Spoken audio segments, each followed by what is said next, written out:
you guys for having me. Thank you for coming. I'm Brandy Wilson, and I'm a lesbian writer. In my writing, I focus on the marginalized voice, particularly women's, lesbian, and queer voices. I often look to history to recreate stories that have been lost to us. My first novel, The Palace Blues, is set in the 1920s and tells the story of Frankie, a white Texas tomboy visiting her aunt and uncle in Chicago, where she meets and falls for Jean Bailey, an African-American cross-dressing blues singer.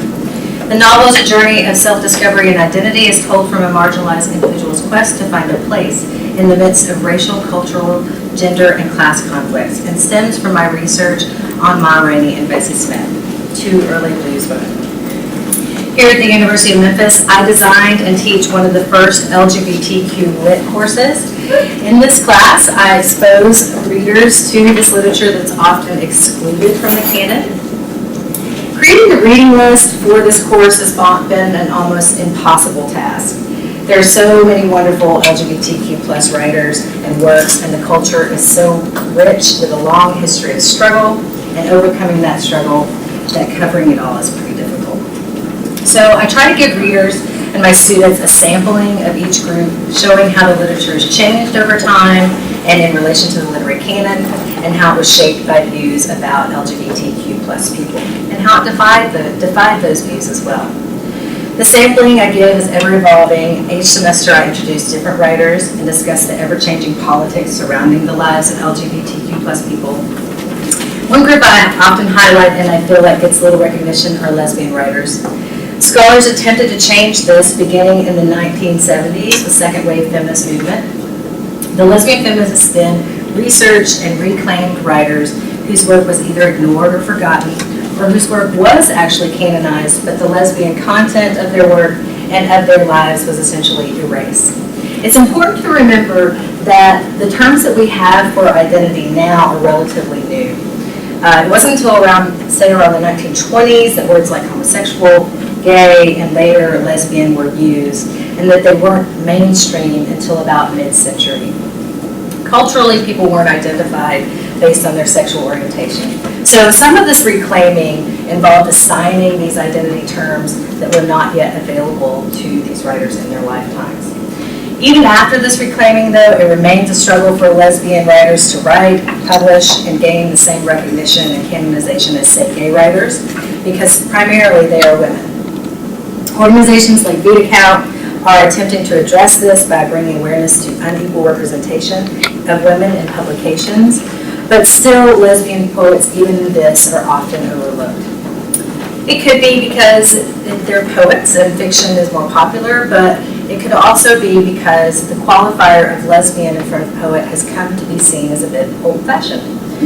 We begin to view and accept identity as a much more fluid thing, and fewer writers are prone to self-identify as lesbian. So this has led to a sort of new kind of erasure of the lesbian writer and the lesbian poet. So my best friend and often collaborator Rita Mae Reese, in conjunction with Headmistress Press, has come up with a new strategy to bring awareness and recognition to these writers, the lesbian poet trading cards. That's where I get my title from. So some might ask, why not just call them poet trading cards? And in fact, the Poetry Foundation has appropriated her idea and is now putting out their own poet trading cards.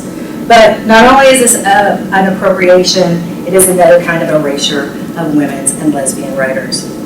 Historically, when women writers have been lumped with male writers, they are given less attention, less space and recognition. And the same is true for lesbian writers being lumped in with women writers, and even among LGBTQ plus writers. It's important to note that this is now also happening for trans writers. So I think it's still important to highlight these writers and that they are lesbian writers and lesbian poets, so that we can see the long tradition that exists and continues for lesbian poets. So I'm going to show you a couple of the cards, and I have some samples to pass around. So I'll just start here and you can open those and pass those around. And I'm going to talk about a couple of the writers that are featured on these cards. Some I feature in my class at will, some have inspired my own writing, and some they're just awesome. So first, I'm going to look at Elizabeth Bishop, and this is a picture of one of the cards. During her lifetime, Elizabeth Bishop was a respected but obscure figure in American literature. She was known as a very private person, and one could assume that this is partly because of her sexuality. She lived a pretty closeted life, but not just about her sexuality, pretty much about everything. Some of her underlying themes in her work exemplifies this, and they include a struggle to find a sense of belonging, and they explore experiences of grief and loss. And though many may not consider her a lesbian poet, she did have a long relationship with a woman. In 1944, she moved to Brazil to live with her lover, architect Loda Soares, and lived with her there for 14 years. Though she won a Pulitzer, a National Book Award, and the Neustadt International Prize for Literature, it was only after her death in '79 that she came to be known as one of the most important American poets of the 20th century. I'm going to share a poem from her collected poems. It's one of my favorites because of its history, its meaning. It's also an exploration of loss, and because of its form. It's a complicated and ornate form called the villanelle. I won't get too technical here, but I'll just give you the basic definition. A villanelle is a 19-line poem with 2 repeating rhymes and 2 refrains. And Bishop is said to have written this poem while pacing back and forth, much in the same way I'm doing here, in the hospital room when her lover committed suicide in 1967. And it is called One Art. One art. The art of losing isn't hard to master. So many things seem filled with the intent to be lost that their loss is no disaster. Lose something every day, except the fluster of lost door keys, the hour badly spent. The art of losing isn't hard to master. Then practice losing farther, losing faster. Places and names and where it was you meant to travel, none of these will bring disaster. I lost my mother's watch, and look, my last or next to last of the 3 loved houses went. The art of losing isn't hard to master. I lost 2 cities, lovely ones, and vaster, some realms I own, 2 rivers, a continent. I missed them, but it wasn't a disaster. Even losing you, the joking voice, a gesture I love, I shan't have lied. It's evident the art of losing is not too hard to master, though it may look like, write it, like disaster. It's interesting to note that when Bishop was once asked to be included in an anthology of women poets, she was outraged. She felt that when you qualify the word poet with woman, it seemed to suggest that the definition of poet was a man. But part of the premise of the cards is that if you try to pretend that it isn't true, that there isn't unequal representation, then other voices get lost.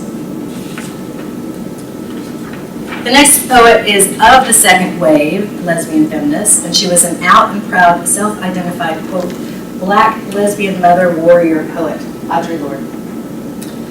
Audre Lorde dedicated her life and her creative talent to confronting and addressing the injustices of racism, sexism, and homophobia. She was critically acclaimed for dealing with lesbian topics in her work, but she was also targeted for the same reason. She refused, though, to be silenced. As she told one interviewer, my sexuality is part and parcel of who I am, and my poetry comes from the intersection of me and my worlds. White, arch-conservative Senator Jesse Helms' objection to my work is not about obscenity or even about sex. It's about revolution and change. One critic says of her work, one doesn't have to profess heterosexuality, homosexuality, or asexuality to react to her poems. Anyone who's ever been in love can respond to the straightforward passion and pain in Lorde's poems.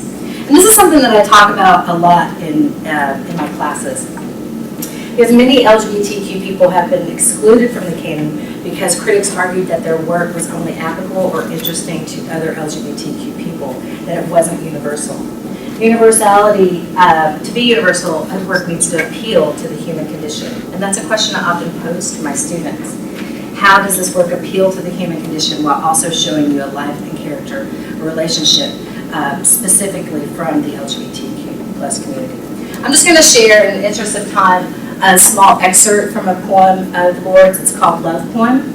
It's one of the first poems to overtly address lesbian sexuality. Love Poem, speak earth and bless me with what is richest, make sky flow honey out of my hips, rigid as mountains, spread over a valley carved out by the mouth of rain. Since this poem is overtly sexual, I'll let you look the poem up yourself and read the rest. But consider how this expression of lesbian sexuality is also an expression of human sexuality. As Alison Kimmich noted in Feminist Writers, through all of Lorde's work, The Black lesbian feminist poet activist reminds her readers that they ignore differences among people at their peril. Instead, Lord suggests our differences must serve as a reason for celebration and growth, and much of her work does just that. The last poet I will look at is Sir Juana de la Cruz. This poet wouldn't have called herself a poet or a lesbian in her time, as those terms were not yet available, and certainly not to women. Inez was born to an unmarried woman in provincial Mexico around 1651. She was an autodidact whose intelligence and lyric genius glittered in the viceregal court of 17th century Spain. She wrote poetry, stage plays, mathematical treatises, musical arrangements, and social manifestos. She was also a nun who wrote passionate love poems to women. Eventually, she was silenced with Inquisition-like cruelty by the Catholic Church, forced to sign a vow of silence and blood in her own writing. Me, the worst of all, she wrote. She died in 1695, still under imposed silence. One thing that these trading cards try to do is attempt to lift the silence often imposed on lesbian poets and lesbian writers because of their sex and sexuality. Though Cruz would not have called herself a lesbian from her poetry, you might imagine why we claim her today. So I'll leave you with this last poem of hers. In interest of time, I won't read it to you, but I'll let you see it. It's called Love, an Open War Wound. It's not overtly lesbian, but it is said to be addressed to a woman.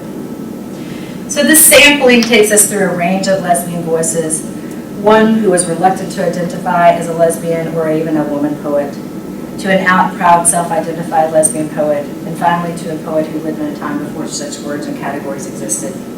These are the voices that are often overlooked in the literary canon, and if recognized, their sexuality and the sexuality in their work is ignored in the classroom or in critical inquiries. As Lord says, people's differences should be celebrated rather than ignored, and this is what the trading cards, along with my work as a writer and educator, aim to do.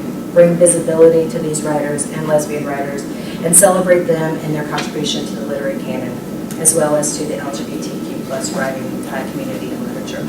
If you would like your own set of lesbian poet trading cards, you can visit Headmistress Press at this website and order your own. Thank you so much for your time.